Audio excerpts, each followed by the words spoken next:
Assalamualaikum warahmatullahi wabarakatuh. Perkenalkan, nama saya Khodiza dengan NIM 1830105029 dari jurusan Tadris Matematika Fakultas Tarbiyah dan Ilmu Keguruan Institut Agama Islam Negeri Batu Sangkar. Pada video kali ini, saya akan menampilkan keterampilan mengajar pada bagian pendahuluan. Selamat pagi anak-anak. Assalamualaikum warahmatullahi wabarakatuh. Baik, sebelum mulai pelajaran hari ini, Ketua kelas silahkan pimpin doanya terlebih dahulu. Sebelum kita belajar, mari kita berdoa dulu. Berdoa dimulai.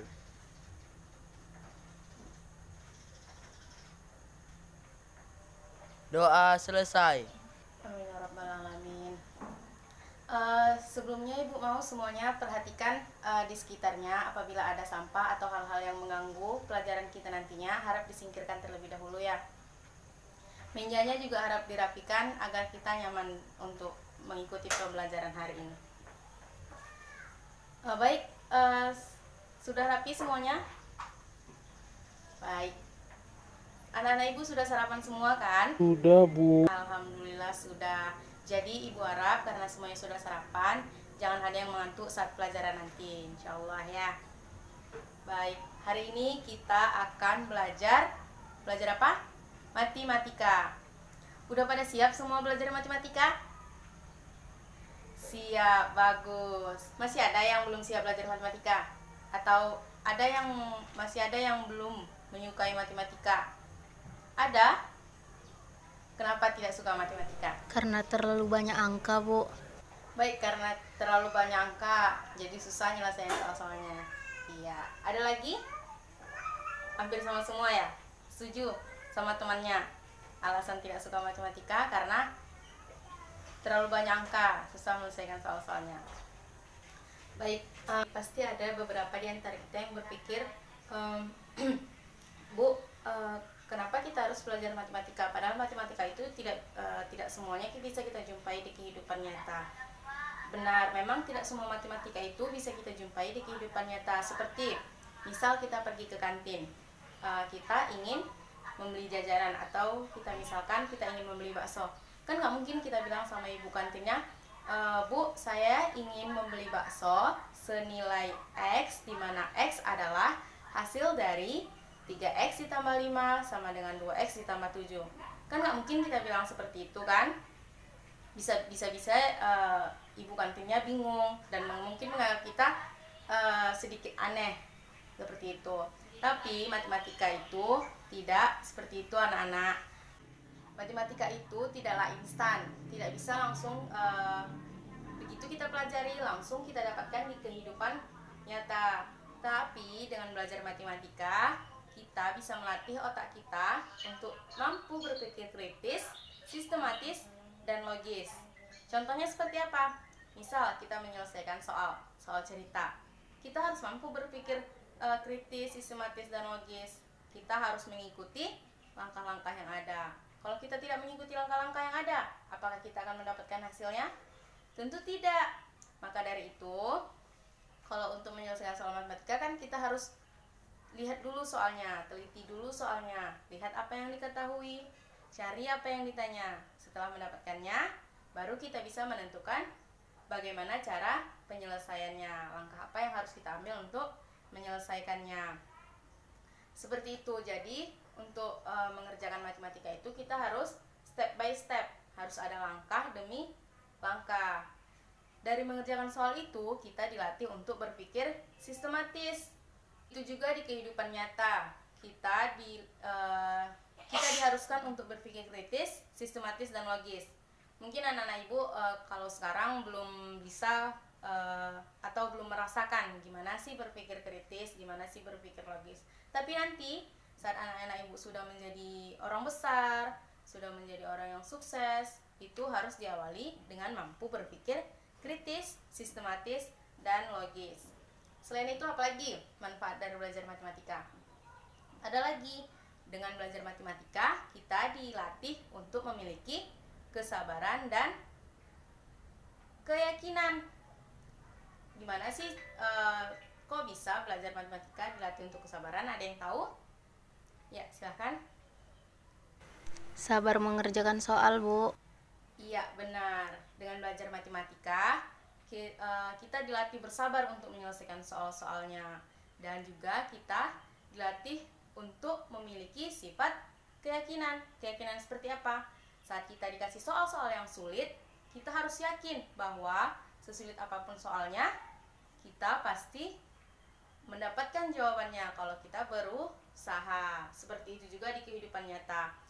Di dalam kehidupan kita, kalau kita menemui suatu masalah di kehidupan kita, menemui suatu cobaan seperti itu, kita harus yakin bahwa setiap cobaan yang kita hadapi pasti akan ada jalan keluarnya.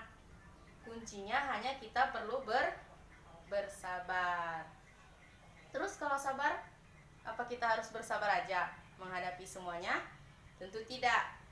Sabar harus diiringi dengan usaha. Kalau kita bersabar aja tapi tidak berusaha, maka hasilnya juga tidak akan mendapatkan apa-apa. Itu yang kedua. Yang pertama tadi apa? Berpikir kritis, sistematis, dan logis. Manfaat yang kedua, kita dilatih untuk bersabar dan yakin.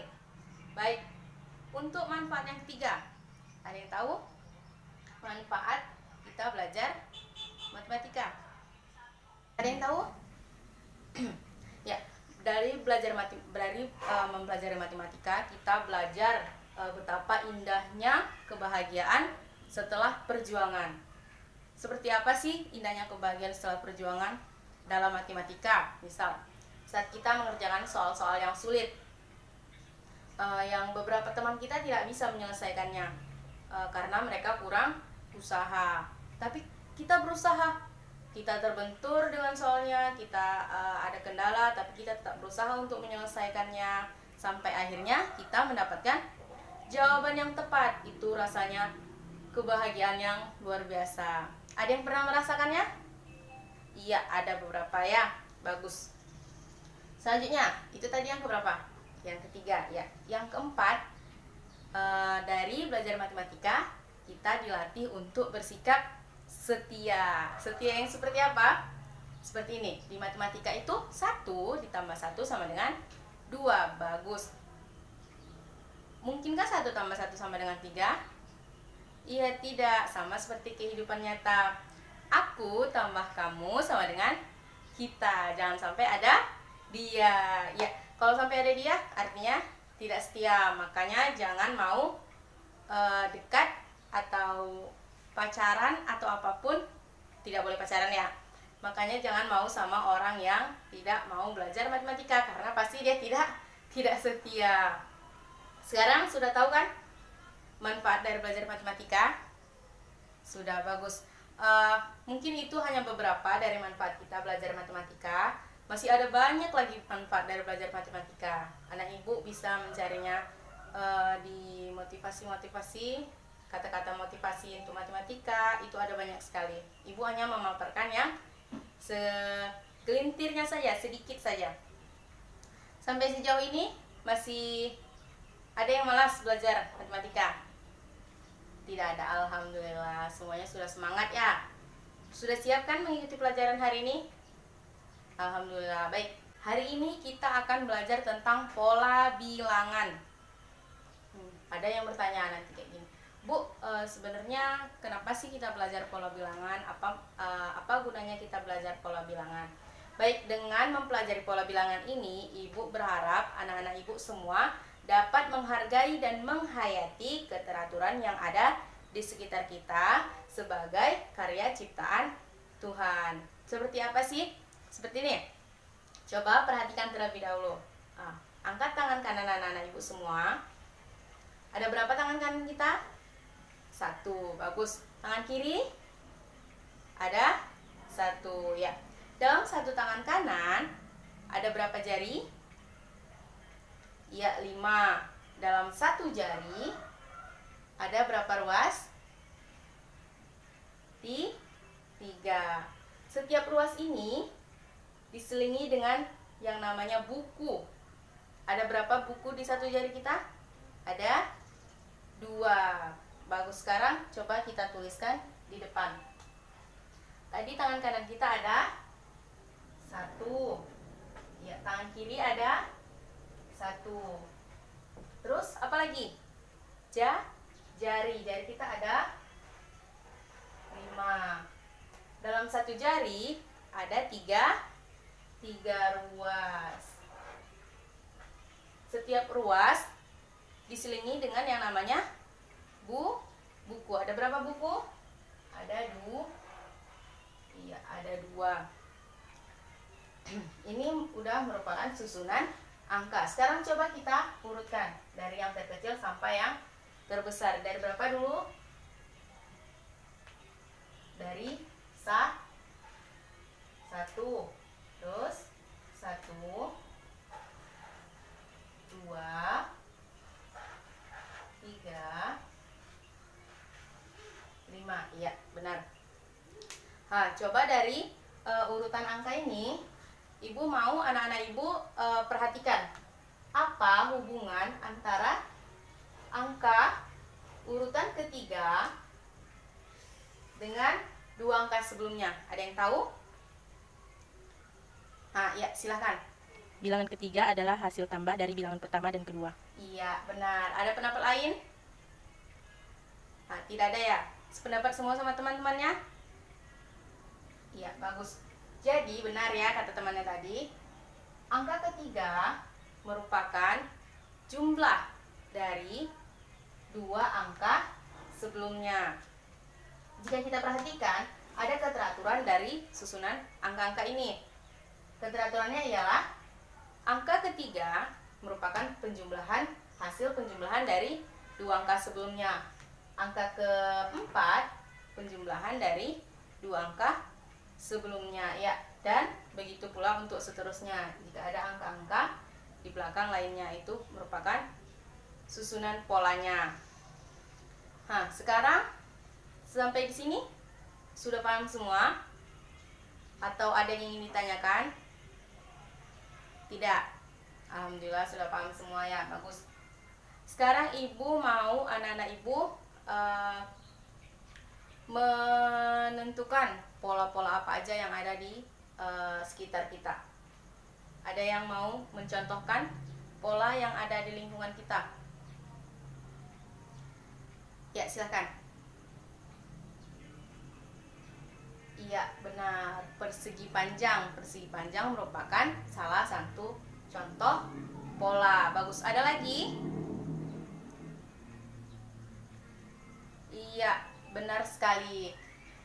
Jadi, sebenarnya masih banyak contoh-contoh pola yang ada di sekitar kita. Matematika itu hanya perlu diamati, diteliti. Kita harus serius dalam belajar matematika. Semua yang ada di sekitar kita itu merupakan matematika. Oke, sekarang Ibu mau anak-anak Ibu membentuk kelompok. Kita akan diskusi dalam kelompok nantinya. Satu kelompok mungkin bisa 4 sampai 5 orang, berbalik aja mejanya. Kursinya dibalik aja ke belakangnya. Ya, seperti itu. Ibu kasih waktu 2 sampai 3 menit untuk membentuk kelompok ya. Disilakan.